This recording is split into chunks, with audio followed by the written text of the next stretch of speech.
कौन कह निश्चित भाव में ये स्वागत योग्य पदक्षेप जो मैंने चेयरमैन काउंसिलर और समर्थक मैंने आज समस्ते बीजेपी कार्यालय जोग स्वागत कर अभिनंदन जनाऊँ धन्यवाद दूचे जे विश्वर सबुठ बड़ राजनीतिक दल भारतीय जनता पार्टी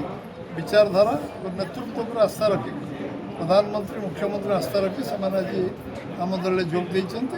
निश्चित भाव में दल नुआपड़ा विधानसभा शक्तिशाली हम आम